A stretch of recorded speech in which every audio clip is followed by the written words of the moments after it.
Hello, everybody, and welcome to the Level 30 Games podcast. My name is Tom, and I am here with a huge panel today. This is the very first time in how many moons where we've had the entire Level 30 team together in one spot for a video, for a podcast. This is a very exciting day. So I want to thank you all for being here. I'm here today with Joseph. Hello, everyone. Miss Ada. Hey, everybody. Kevin makes a return. And for his debut appearance in a Level 30 podcast, we have Mr. Mike. Mike, how are we doing today? I'm doing great. I have the house to myself. My wife and son are at Target, so let's talk about games, baby. Good, baby. All right. So, Mike, your first podcast foray, we're going to want a review of how we did towards the end. Hopefully, you'll be inclined to come back a little bit. So, heck of a show that we got queued up for you. We're going to hit some news. We've got a hearty headliner for this week, talking a little bit about the notion of console wars. We'll talk a little bit about what we're playing and what we're enjoying. And we're going to steal some questions from the social meds. I pulled some things from Twitter, which will, at per Kevin, have a nice lively debate and or fight and or murderous outcome. I think it's going to get brutal, but cool. Let's roll into it with some headlines here. And we're going to start with an old but familiar, as we've talked about this in the past on the show. And that's the notion of Nintendo finally shedding some light on the notion of a Switch Pro, which I know Kevin is all in favor of. Now we're approaching the 4-year anniversary or release of the Switch in March, which is a very exciting time. And Nintendo being one who is traditionally known for having pretty intense hardware revisions periodically, especially with their handheld lines. And there's some evidence here to back this up a little bit, all right, by a data miner that found some things that pertain to a new firmware, codenamed, I don't know how to pronounce this. Aula? That's how I said it. A-U-L-A? I don't know. It sounds like it should roll off the tongue. Joe, right you're knee deep in firmwares. How do we pronounce this? That is nothing. I'm going to go with Aula. I don't know. I'm just all right here. We'll go with that one too. Sure. It's within that firmware. 4K came up as an option as well, but through a new dock, as opposed to the standalone hardware itself. So it would be kind of like power boosted, or there'd be some extra processing there. OLED screen, and some rumblings of a mini LED screen as well. Larger capacity battery.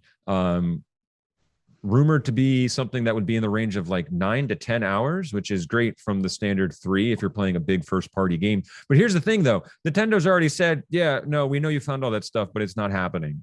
And so as much as this might be something that we want, I know we've talked about how much many of us here would be the first ones to be in line for this thing. Not me. If these rumors were somewhat viable in a future model, right? 4K, sharper screen, larger battery. Are those 3 elements enough to entice you? Like, what would be one feature outside of those things that you would want to see to make you jump to a new unit? So I'm going to start with Kevin, as I know Kevin. I'm ready to go. Probably much like myself, but also Kevin, you're there no matter what, almost, right? Kind of by default. So what are your thoughts on those specs being a bump? And then what else would you need to see to make this something that you're into? So I'm going to preface my thoughts with that. I've been actively watching other people discuss this, like on just overall in general, and like following the rumored things going on. I think there's this technology, Joe and Mike, correct me if I'm wrong, Tom, you may know it too. I think it's called DLSS. It's like an upscaling thing using AI. That's being talked about a lot too as a possibility with this. The things I want to see is I want to see some of the games like Breath of the Wild, the Korok Forest is notorious for frame rate drops. Age of Calamity is known for that. And while it doesn't really bother me, that's an improvement I would like to see, is just the games to run smoother, like the ones that have those issues. Because I hear a lot of people do talk about that. Like my cousin, he notices frame rate drops and resolution stuff like crazy because he's an engineer and he just notices all that stuff like crazy. As far as these like rumored stuff and this stuff that was found in this firmware update, like I'm all for it. I do want a better screen. for handheld, even though I almost entirely play docked mode, if they have a different screen, I want it to be glass, as crazy as that sounds. Like I hate how the Switch's screen, like if you scratch it, if you don't have a screen protector on it, it scratches and that's there forever. Because I think it's like some kind of plastic or something.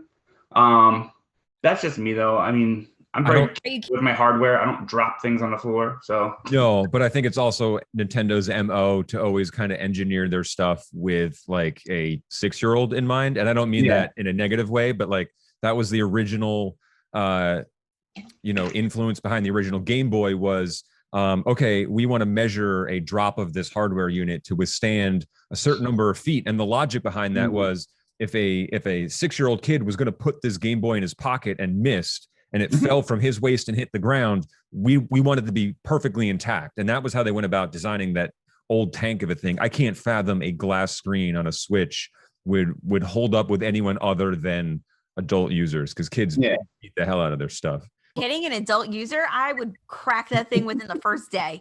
Well, Ada, how many students do we have that are like, will take out a phone and it's just like shot to hell because of how many, drops or things? They don't care the same way. So I glass screen would be nice, but like who's the primary audience for the Pro version? It's going to be adults anyway. It's true. One would think so, especially if it's a higher price point. Right. And knowing Nintendo, it's probably going to exist alongside the current iteration, right? If they can run this out for another 3-4 years and have a second SKU on top, then sure, yeah, you're going to have hardware that will say, okay, for folks like us, yeah, we might lean that direction. But Mike, maybe when your son comes of age and the Switch is still around, you're not going to pony up for that Pro version for him. You're going to be okay with maybe even a Switch Lite or something a little bit less expensive that he can call his own and not have to worry so much about how it's handled because they're built a little better. Yeah, he won't know the difference. I have a quick question I want to throw out there to everybody in our chat here.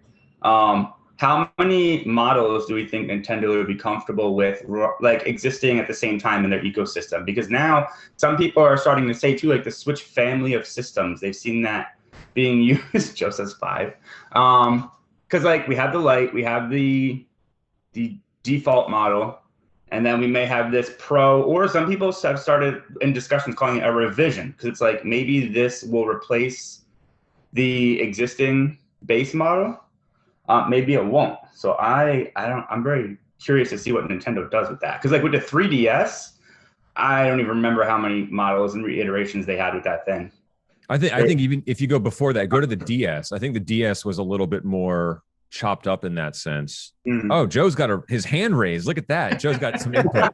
Do it to it, Joe. Figure that might be the only way to get a word in with so many people here. That's it. Nintendo's not really like afraid of having 200 models in at the same time, but they will take those older models and say, we're going to keep supporting them, and then not. When the Game Boy Advance came out, I think they were like, this is not going to replace the original Game Boy, and then it did. And then the DS came out, and they were like, this is not going to replace the Game Boy, and then it did.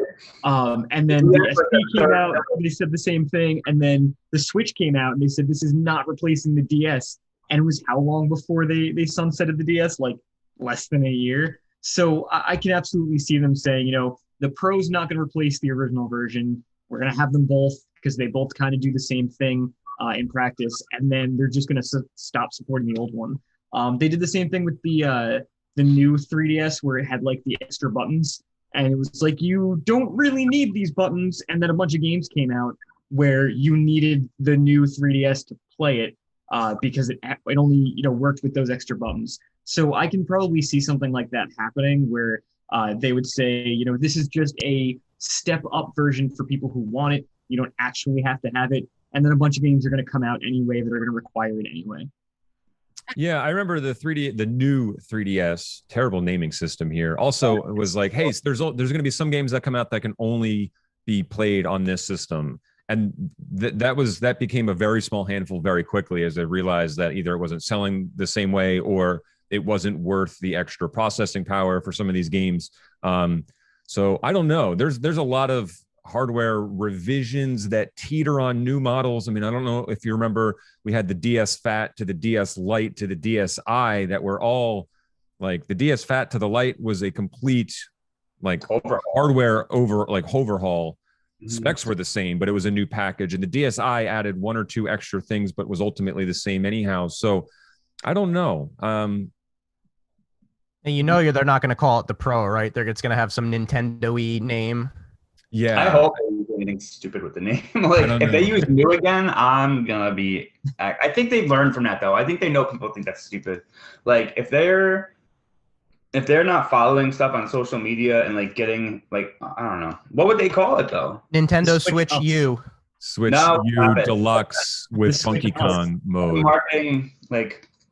So let's pivot that question then to Mike and Ada, and we'll let Ada go first. As folks that ladies first, Michael. Okay. As folks that have a history of gaming as a hobby, but maybe don't do it as often or play a smaller selections of games, would a newer model mean anything to you?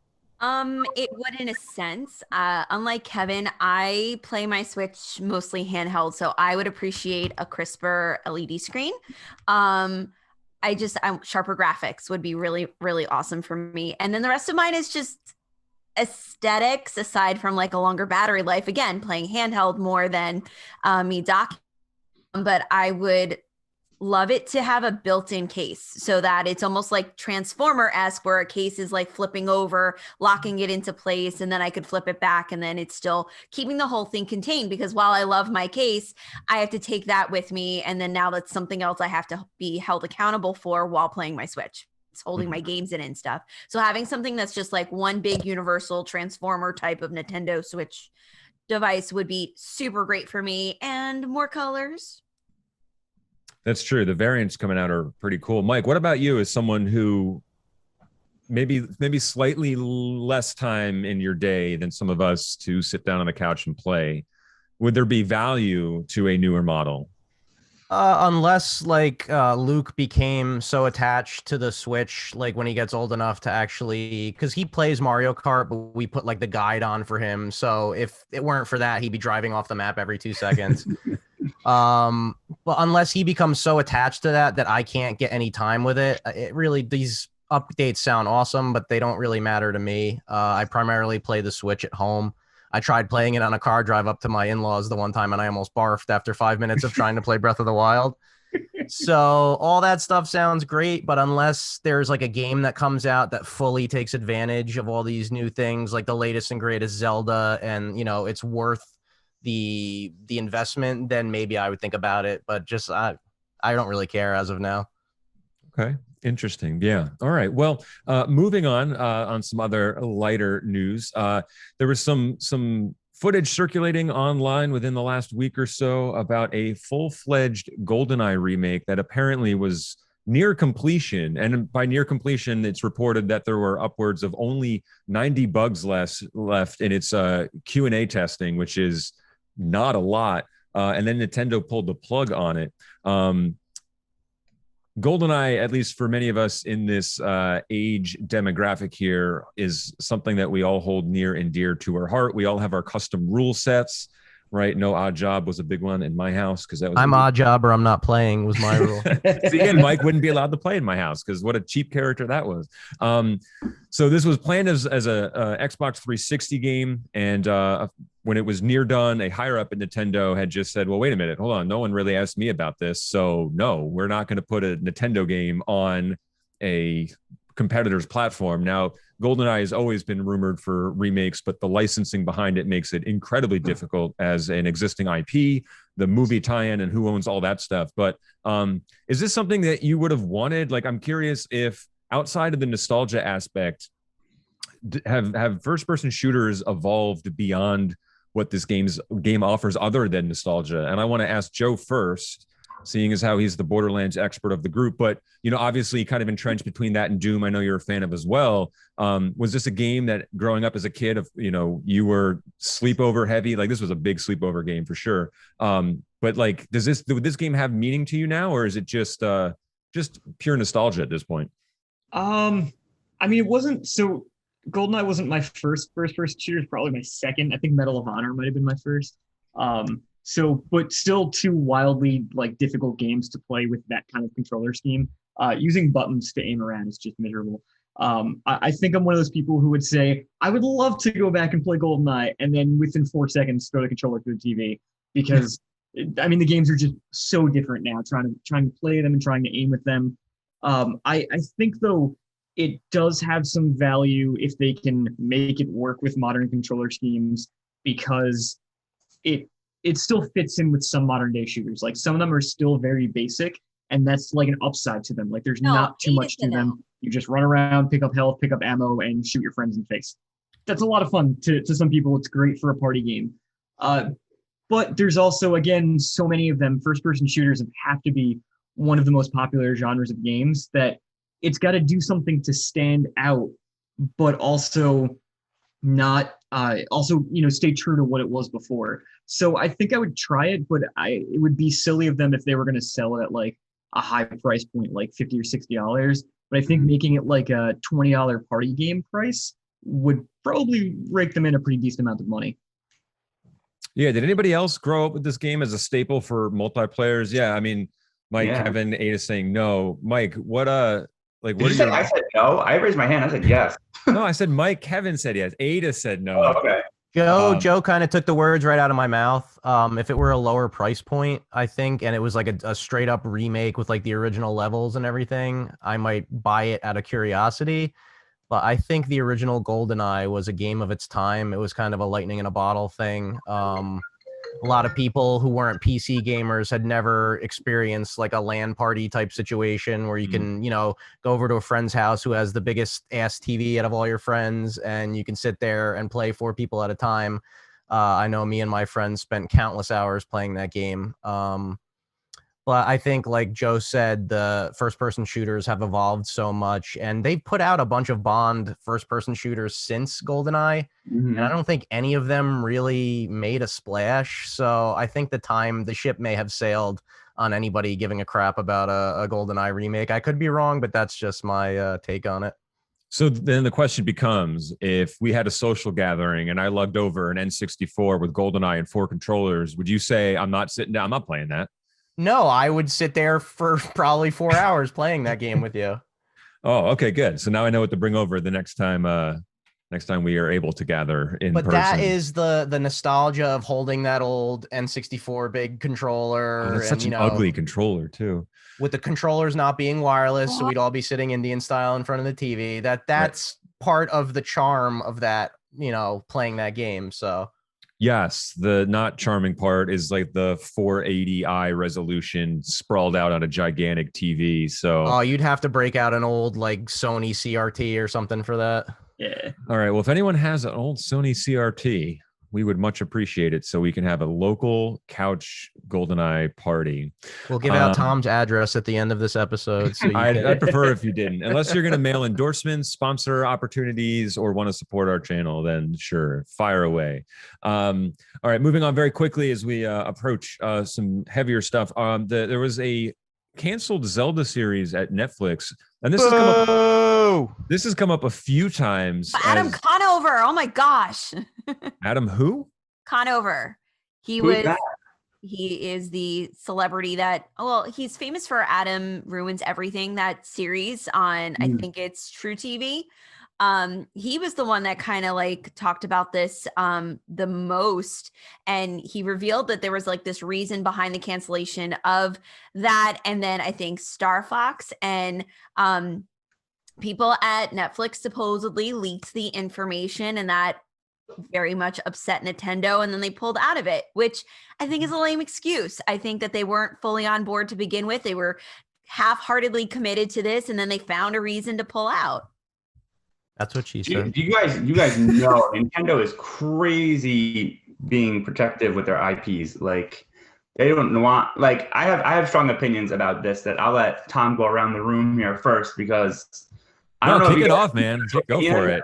Series, but the Castlevania Netflix series is animated and it's pretty awesome. It's fantastic. That's Konami though, not Nintendo.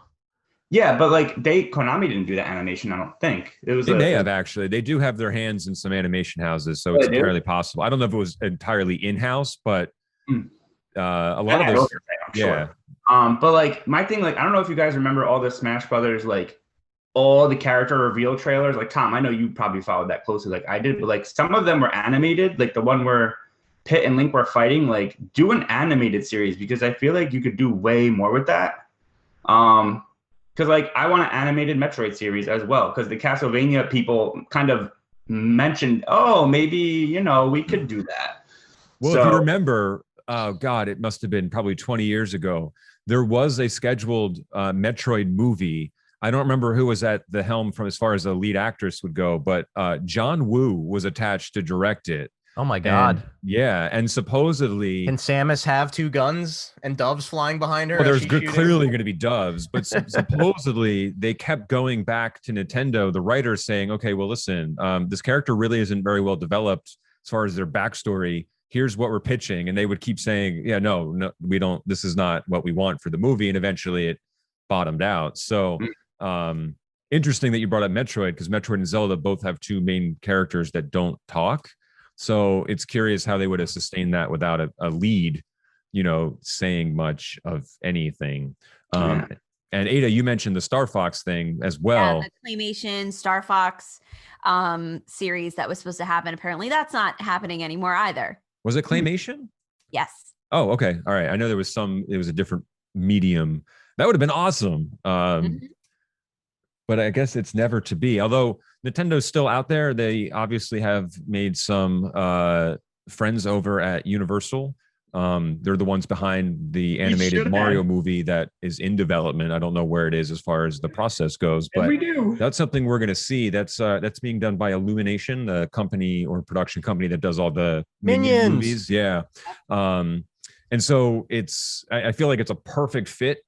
But again, there's a protagonist that doesn't really talk other than quick whips. So I don't know how that's going to be. I will be there day one with some hesitation, but they don't have Charles Martinet doing the voice work. I don't know how this movie's going to turn out. He's the voice of Mario, and he does a lot of the other characters. Right. So unless they go to a completely different direction, i.e. the original Mario Brothers movie, which I know is in Mike's top 10 greatest movies of all time. Oh God. And if nothing else happens, we'll always have the Zelda animated series. Excuse me, princess. But Nintendo is a little too stingy with their IP. And there's reason and precedent for that. There's the Mario movie. Yeah, the dumpster fire that was the Mario movie, which in I think the Console Wars book they mention the guy who had to go take Miyamoto to see the movie. And the guy was like cringing and he thought Miyamoto was going to slap him after the credits rolled.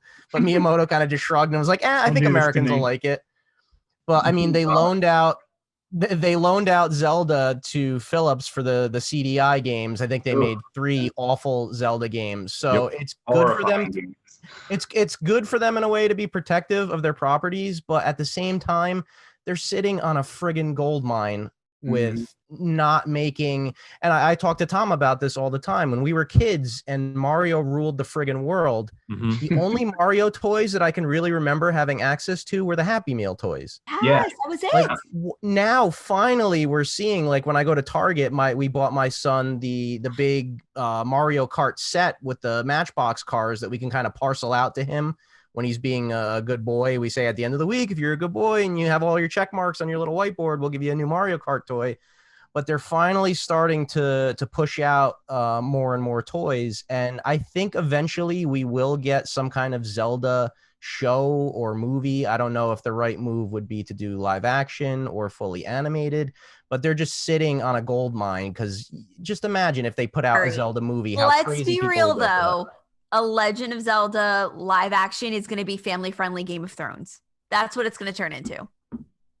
Which is why I think animation then would be the ideal way to go about it, because you can make it dark and have in traditional Nintendo fashion, art direction. And then that would work. But I don't think it would work as a live action. Yeah, I don't either. If you gave me something in that kind of, to reference again, like the dark, brooding Castlevania-esque thing in this Zelda universe, I think that would be amazing. I think as soon as you try and kit it up, live action wise, live action, right? So, yeah. Like Right. I think that that's the wrong move. And if it had the budget of Game of Thrones, then I'd say go for it. But it's not going to, and that show is expensive as hell. And we all know how that show turned out towards the end. So, And I think it will be a motion picture, like a full feature length movie, because Nintendo isn't going to want to, they're going to want to get the best deal. They're going to want to see the receipts and get all that money that they make from a wide film release. You know, once we're eventually able to go to movie theaters again, I can see Nintendo wanting to get like the most favorable deal for them with like Universal or somebody and going that route. yeah, well, they have the IPs for sure that they can sit on. And maybe that's just a cultural thing. You know, I know business practices and the whole business mentality in Japan in the 70s, 80s, 90s was really, really intense in a way where it was just, you know, there's the backbone, as a lot of Japanese culture tends to be, and honor is just, you know, you hurt me, then like you might be dead to me. So as far as some of those business deals go, I'm sure there are a lot of elements there that are rooted in some cultural differences. And that may have kind of given them some pause for thought or hesitation, and why we've had such kind of a drought up until recently. You know, which is why, and Kevin, you're in the Amiibo club here. Like when those things like hit shelves, the part of the appeal, at least for me, was just like, how often do you see kind of random, you know, first but not really major characters in a figure, you know, on US shelves? Sure, we'll get Mario, Luigi, and Bowser and Princess Peach on occasion, but like, who would have thought that Wii Fit Trainer would have been the hard one to find at that launch, you know? Oh, it's They so were ugly the first looking. official like Nintendo, if I'm not mistaken. I think when they started, that was the first official Nintendo-made Nintendo like figures available to the public. Like I may be mistaken, but like to see like everybody, like you said, all the characters. Joe's got it. Right. And now Wii they've Fit outsourced, Trainer, of that's course, hilarious. like First Four Figures does some really cool stuff with Mario, Yoshi, Zelda included. Did you say First for Figures? Is that what it's called? Are you talking about the company that makes the statues and stuff? Yeah. Yeah, I have many of their things. Yeah, and they're really they're awesome. Mask box is covered back there, so you don't see cardboard the whole thing. Oh, okay. Well, we want to see those toys. I'm not in the, as Mike would call it, the level 30 compound for this recording, so you won't see them behind me. But here's the thing. Regardless of this, and we'll segue into the last little bit of news. The clearly, to some degree, Nintendo must know what they're doing, because their sales numbers are astronomically through the roof. I mean, the roof is a joke to them at this point. Just to move through some figures quickly, I know numbers aren't the most interesting thing. If we take a look at Switch sales, just the Switch, they're right under 80 million units sold globally in about 46 months. So put that number in perspective. The PS4 has sold 67 million. The PS2 hit just under 70, and the Wii was at 75 million, all during the same duration in 46 months. So it surpassed even the console that like really gave Nintendo a shot in the arm after a you know, not well selling GameCube, and of course the flop that was the Wii U. So they're kind of roller coastering, but clearly they know what they're doing with this, because they've sold almost 80 million units. It was the best selling console for 2 years straight. And that I can say we can attribute a little bit to the PS4 and Xbox lifespans coming to an end and chatter of their next big consoles coming out. Probably tapered off there a little bit. Here's the stat that probably a little skewed, but it's so fun to reference. In the month of January, 99% of games sold in Japan were Switch titles. And this is a drastic change from where Japan was 10 years ago, 20 years ago, you know, in the heart of kind of disrupting the video game industry as a whole. So the numbers more specifically, there was 2 million Switch games sold in Japan. There was only 21,000 PS4 games. That was it. Now, senior analyst at Ace Research Institute, Hideki Yasuda, says, and I'll quote him here, Nintendo has practically eradicated PlayStation from the Japanese market. And that's a really powerful statement. And then you go, yeah, but not really. And then you look at those sales numbers and go, yes, but 99% of games sold. That's an insane stranglehold from something that was, you know, the kind of Wild West, as it were, for video game development in that area. So that kind of raises the question, like, if Nintendo's dominating this hard in that part of the world, are we kind of at the point where the notion of a traditional, and we all grew up with this, right? The console wars, is this a thing anymore? Is this something that, we should continue to be referencing, talking about outside of, the toxic communities that fight one another on Reddit posts and anything like that? Joe, I'd love to hear your take on this as someone who might, not contribute to that, but as I would safely say, mainly a PC gamer, maybe at heart, or at least maybe more so than consoles. I know you have them all, but what do you think of this notion of console wars in the first place? Oh wow. I mean, I think they're always going to be there, in any sense, because there's always competition, and there's always going to need to be competition. The fact that people fight over which one is better is kind of silly. It's always just going to be where your friends are. Now that we're multiplayer gaming, it's always where your friends are at, and that's the main thing, because you're always going to get games that are going to come out on multiple consoles, and that's just always going to happen. That said, a lot of my friends have come to me, and people who have looked at me and gone, "You're an idiot for being a PC gamer," are now, "Will you please help me build a PC for gaming?" Like, they all understand now. Exactly. They all seem to get it that this is PC, to me, is the best place to game, because it's free to play online. The majority of games come here. Even if it's not right away, you still get them at some point. You can emulate on PC. Legality, we're not going to talk about that, but you can play pretty much anything here, and the sales are so common that you can get games for a cheaper price if you just wait a couple months, as opposed to waiting 2 or 3 years for it to drop, or waiting to get your power-up rewards card and buying it for used at GameStop or something. That's true, Kevin. If you think your backlog's bad, you should try, making it through a summer Steam sale. I was gonna say Steam sale. It's bad, man. It's rough. But especially when somebody gives you like a Steam gift card, and you just go, "Well, I can buy 50 games with this $20," and you just buy everything for 50 cents. It's amazing. But that said, you're always gonna have the console wars. But they are changing right now. I definitely don't think they're over, but they are changing because, again, a lot of games are coming to PC. I've been playing Horizon Zero Dawn, which was a PlayStation exclusive. I've been playing that on PC. So it took a while to get here, but it did get here. People are recognizing that the price of online gaming is going up on the consoles, but it's free on PC, and it's likely going to remain that way because we're going to riot if you make us pay for online gaming. It's just never going to happen. There are small fees that you can charge here and there for some things, but you're never going to make us pay for Xbox Live to game on PC. Mm-hmm. And then we're going towards the way of game streaming, the same way we've done music and video streaming. We're doing game streaming now, and you can play that on your phone, on your computer, on your console, on pretty much any device that you want to, as long as you've got an internet connection. And if you just play it on PC, then you can take your laptop anywhere and play it. To me, it makes the most sense. The console wars will always be there, because while you can hook up your PC to a TV, it's still easier to just turn my Xbox on to play some games. It's just for the simplicity. But you'll always have people fighting, because someone's always going to want their own exclusive platform. There's always a walled-in platform that works a little better for one reason or another. And it's going to exist no matter what we do. Ada, you looked like you wanted to chime in at some point there. I did.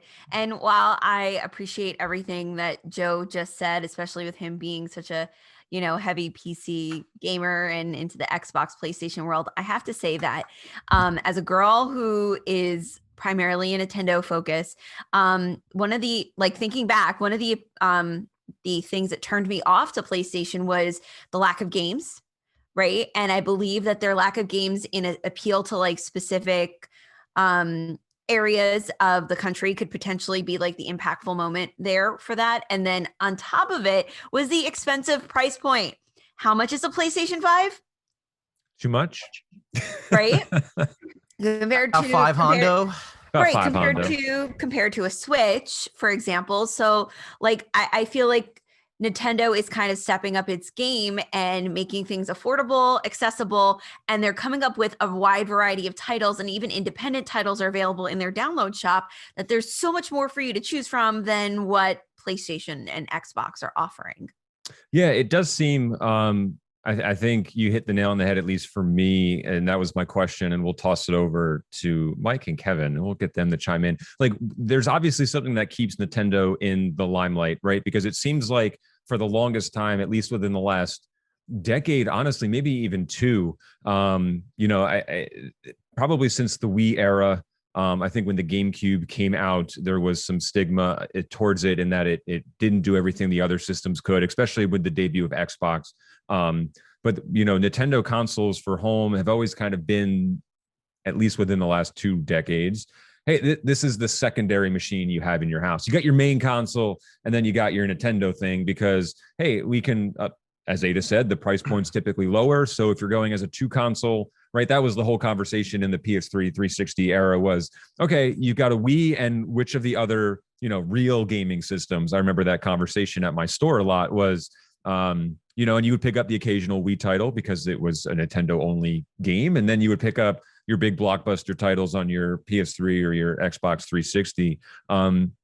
So people bought the Wii just to do the bowling game in their house. Yeah, a lot of people bought it for Wii Sports. We all know that. Oh yeah. Oh, absolutely. I mean, Tom, I want to ask something really quick, or say, when you were just saying that part about like the Wii or Nintendo thing, like the Wii, like that was the big time. Is like, the Wii was a secondary system, but if everybody had a Wii, and then they were deciding between which of the other 2 systems they were getting, wouldn't the Xbox and PlayStation possibly have been the secondary system? Damn.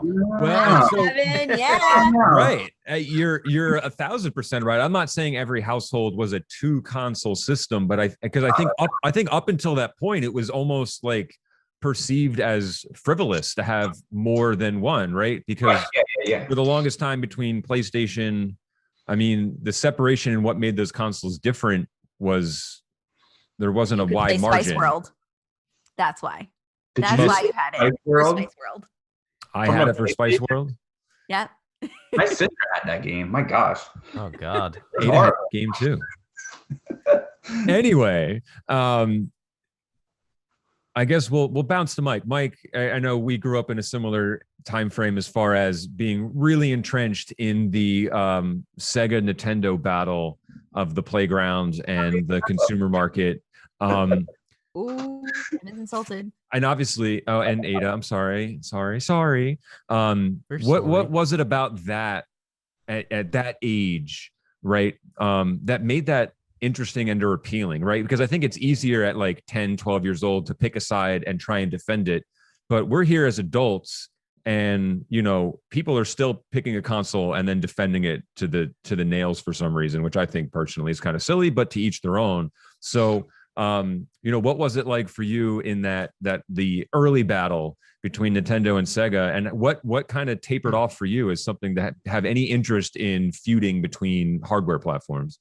Well, it's we were always a Nintendo family, and I remember my best friend was in the market. He had an NES. Everybody had the NES growing up. Nintendo had such saturation in the market. They brought the market back from the dead, first of all, and then it became like people just generally called video games Nintendo. It's like when I worked at Circuit City, when people would come in and hold up like a Roku or something, is this a good iPod? Like they just knew that they associated that kind of machine with the iPod brand. As far as I'm looking at your bullet point question here, are the console wars alive and well? I think we're in like a console Cold War, because it will never, ever get as down and dirty as it did during the 16-bit console wars, because Sega went at Nintendo's throat. Hard. Well, they had to, right? In order to survive and prosper. I highly recommend anybody who hasn't thrown. read the Console Wars book, pick it up and read it, because especially if you grew up in that time and you were a kid and you played Nintendo, Super Nintendo, Sega Genesis, whatever, it's just such a perfect time capsule to just go back and relive those days. But it is excellent book. I don't think, especially with the cross-platforming and all that stuff, it's never going to get as heated as it did back when we were kids, because Sega was the whole ad campaign. Sega does what Nintendo don't. Like, that's just you're calling out their name and you're advertising. I just don't see that happening. Yeah. Right. So what's the blast processing equivalency now? I got a keyword in mind. I wonder if anyone else has the same thing. Because it There's came nothing, out because it was bits. It was all about the bits back then, and nobody knew what the hell 16-bit. Like you Nope. assumed 16 was better than 8 because it was double. And if you looked at it, yeah, the games look better to the naked eye, but there's no selling point like that anymore. So I don't think it'll ever reach the hysteria that it did when we were kids. I would argue that it has prior to Xbox and PlayStation, because what's the one thing that we heard about endlessly is which system has more teraflops than the other. And if you asked a person that said that, what's a teraflop, they wouldn't be able to tell you, but they can tell you that one's got more than the other. And they've come out and said, oh yeah, blast processing, that was pure PR. That was nothing. There was nothing there that did anything else. It was just, we can put a bullet point on the box where people go, well, does the Nintendo have blast processing? No, because it's not a real thing. Well, then I'm going to buy the Sega. So it clearly worked for them. But Plus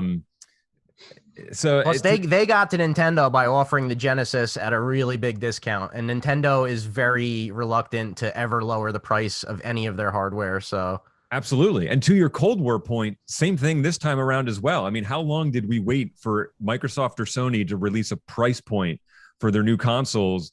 And we knew that they were only hesitating because the one that did it first was going to get a huge, right? Mm-hmm. And then the one that followed it up is, okay, what do we do now? Do we come out on top? Do we come out at the same? Do we try and undercut? You know what I mean? Like they were playing undercut chicken all the way.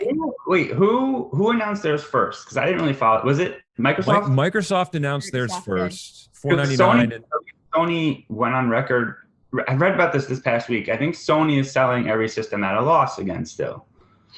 Well, they normally do, or at the very least, they don't make a ton of money. I mean, I remember working in retail, and you would sell the system for $299, but it cost $297 to actually, like, that's what the value of it was. And so, you lose money on the razor, you make money on the blades. That's exactly what it is. Yeah. So real quick before we kind of get into the last little stuffs here, like, I don't think PlayStation's going away, but do you think their influence in Japan can ripple outwards towards other markets in the global sense? Joe, you seem eager, or you're just typing jokes in the rundown? Oh no, I was going over what everybody's playing and adding my comments to what everyone is playing here. So feel free to carry on while I make jokes about other games. Okay, I'm gonna chime in here. I don't think that it's gonna trickle into the United States because look at what people went through to buy the newest PlayStation. Mm-hmm. Like Tom Mike, and I included. Your and wife, Joe is a part of that quest. Going crazy looking for a PS5 for you for Christmas, and we got them. We did, yes, that's very true. As I play it a half hour a week. Ada, are we the only people that don't have a PS5 in this chat? Probably, but I don't have one. You don't have one? The only Who plays games on his ever PC? existed in like a house that I lived in didn't belong. It belonged to me. It belonged to my brother, and the only game I played on it was Spice World. So, well, I hear they're gonna remaster Spice World. Ada, we're gonna do a press start with you, and we're going to play Spice World. We're gonna track down a PlayStation. Do it. Love make it. This happen. Do it. All right, just to wrap up. That I hope, I don't think the console is going to go anywhere. I just wonder from an influence standpoint, if Japanese developers are only making games for Western markets now, how that changes what we get out of Japan. As someone who really does like a lot of JRPGs, it's something where if everything's geared towards, Americans, so to speak, what does that give us as far as variety? I think the more competition you have, the better. Which is why Microsoft throwing their hat into the ring so many years ago was a good thing. Sony bowing out was a bad thing. Just look at the NFL license that Sony fought for and made better games, but then were outbid, and how that's changed, just one franchise. So as long as there's diversity, as long as we're getting interesting things, I think gamers win out regardless of what console you have. I will say, if someone on a Reddit post likes something other than what you like, let them like it, man. Just enjoy that we get games at all. Joe says no. Joe, don't be that person. No. All Only right. games that I like should come out. Oh, okay. Joe endorsed games. I want the Joe seal of approval on It's gonna be the new sticker. Yes, Yeah. on any On the future cases. game. I'm gonna put them on random games at the store. But the cultures have always liked different styles of games. It's just the way it is. That's why we got the easier Super Mario Brothers 2 and not the, insanely Lost difficult one that levels. they got over Wait, there. hold on. We got the easier Super Mario Brothers 2 because the Japanese developers thought we were simpletons and we couldn't handle the real version. This is true. Let's be honest. But what's the The RPG question over is there whether that they were shuts right. down the country every time it comes out? What is it, Dragon Warrior? Dragon Quest. Which is Dragon Quest. Dragon Quest. I mean, we got Final Fantasy out of there. We got There's certain games that cross over, but we do like we have different tastes, I think, over there and over here. Yeah, definitely. Yeah. Well, I think the portable aspect of it is also just huge culturally in Japan as well. Home consoles traditionally don't do as well. I mean, like if you look at sales numbers for consoles and hardware in Japan, seeing that Microsoft sold 20 Xboxes in a month, like that's a lot, and really think about the population versus that's insane. So yeah, I think the handheld aspect of it is what is really pushing that drive now. So who knows? Maybe Sony will come out with a Japanese only PSP, upgrade that will do well there. So speaking of games, let's just very quickly like round robin here. What are we playing? Is anyone playing anything good, worthwhile? I think there's a ton of stuff out. I mean, January is normally a slower month, and we didn't do a podcast in January, so maybe we're playing some cool things. Kevin, what are you playing? I'll go Everybody's first. talk at once. Because so I don't know if I talked to you guys about it, but I think it's available everywhere now. All the eShops and stuff. There's this game called Cyber Shadow. Yacht Club Games is the publisher. So if you know Yacht Club Games for Shovel Knight, they worked with a developer to bring this game Cyber Shadow to everybody. It is like incredible. I never played Ninja Gaiden as a kid growing up, but I've heard a lot of people compare this game to Ninja Gaiden. It is just really, really good game. The music's awesome. The retro style of the game's awesome. There's like the story is light. It's cool. It's engaging, but the gameplay is just freaking great. I just picked up Mario 3D World plus the Bowser Fury last night. Started playing it. I love playing it again. It is. I mean, I played that game when it first came out, so it's been a long time. But the fact that I could play this game multiplayer with my cousins and friends online is also appealing. I'm actually going to my cousins tonight because we're going to pretty much steamroll through that game co-op as much as we can because I need to unlock everything because I'm a completionist.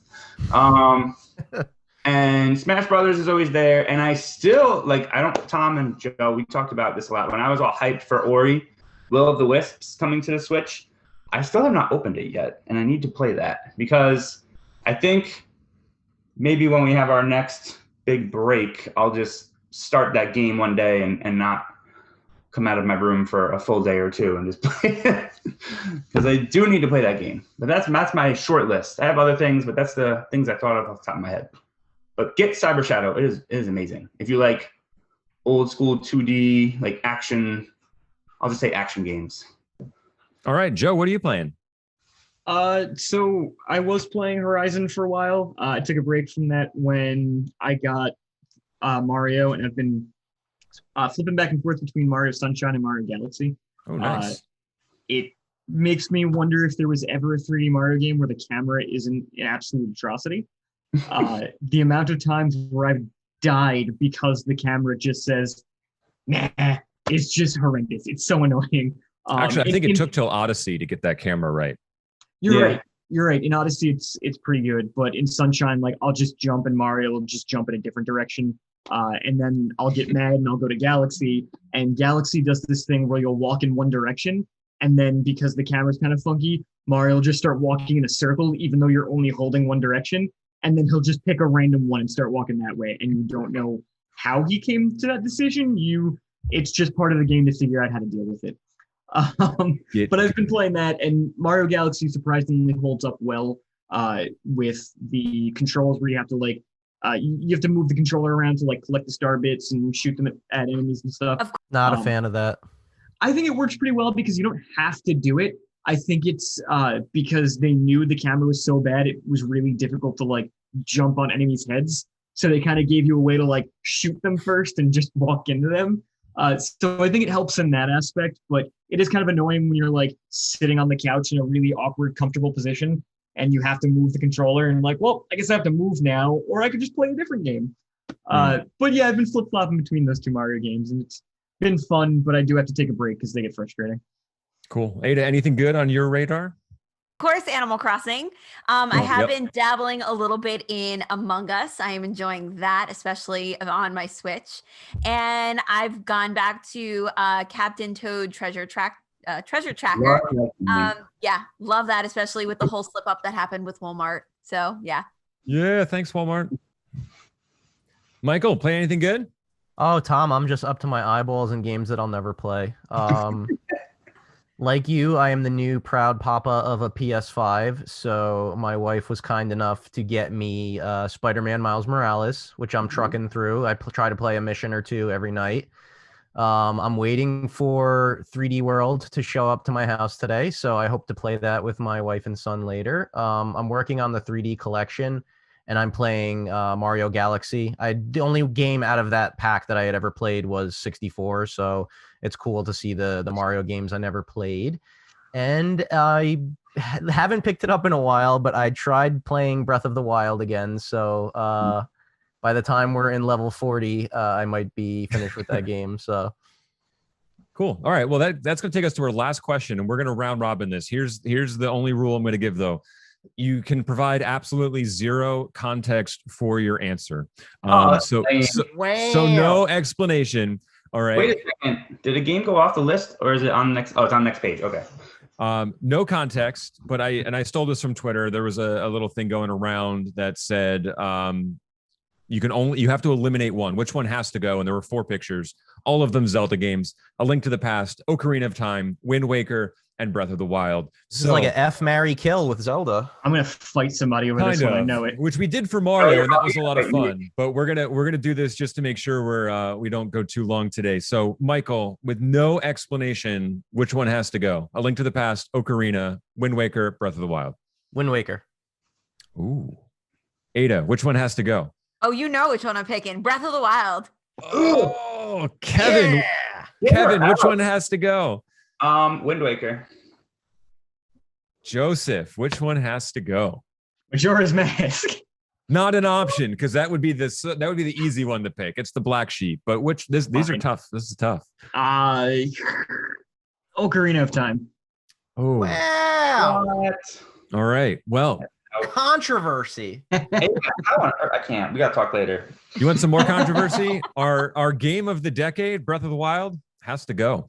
I'm sorry. Wow. Yeah. Yes, I have an ally. That's right. Link to the Past is my favorite game of all time. And if they put Wind Waker on Switch, I'd play it 1,000 times over. That game is fantastic.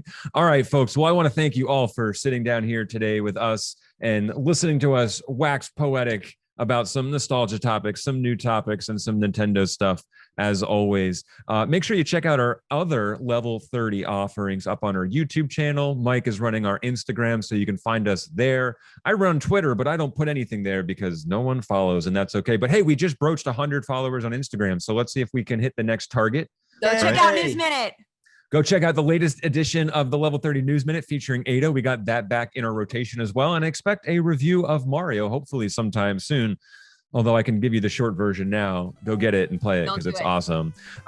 So thank you, Joe and Kevin and Mike and Ada, for sitting down here today and talking with us too. All right. For those of us out in listener land, have a wonderful day, a wonderful afternoon, a wonderful rest of the February. And we'll see you next time. Adios, everybody. Everybody, guys. Bye.